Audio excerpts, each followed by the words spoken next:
भागवत गीता की 18 ज्ञान की बातें।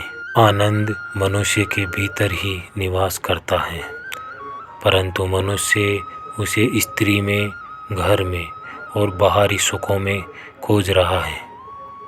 श्री कृष्ण कहते हैं कि भगवान उपासना केवल शरीर से नहीं बल्कि मन से करनी चाहिए।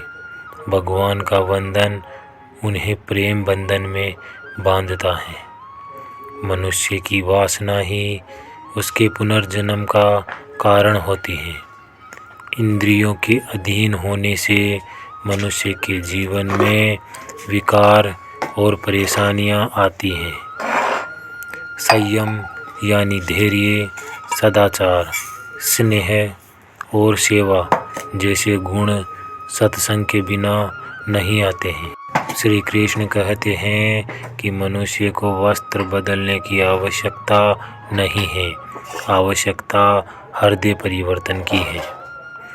जवानी में जिसने ज़्यादा पाप किए हैं उसे बुढ़ापे में नींद नहीं आती है।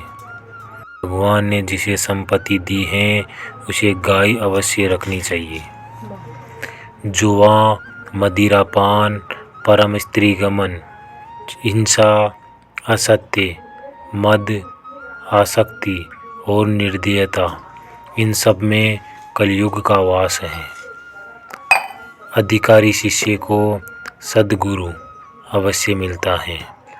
श्री कृष्ण कहते हैं कि मनुष्य को अपने मन को बार बार समझाना चाहिए कि ईश्वर के सिवाय उसका कोई नहीं है।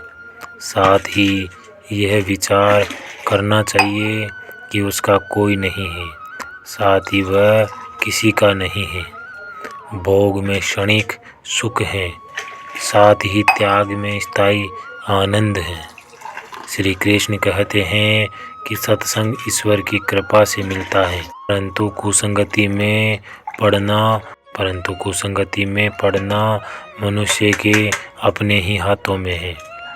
लोभ और ममता पाप के माता पिता हैं, साथ ही लोभ पाप का बाप है।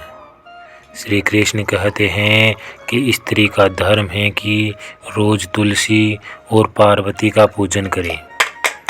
मनुष्य को अपने मन और बुद्धि पर विश्वास नहीं करना चाहिए, क्योंकि ये बार बार मनुष्य को दगा देते हैं। खुद को निर्दोष मानना बहुत बड़ा दोष है। यदि पति पत्नी को पवित्र जीवन बिताएं तो भगवान पुत्र के रूप में उनके घर में आने की इच्छा रखते हैं। भगवान इन्हीं सभी कसौटियों पर कसकर जांच परख कर ही मनुष्य को अपनाते हैं। जय श्री कृष्ण।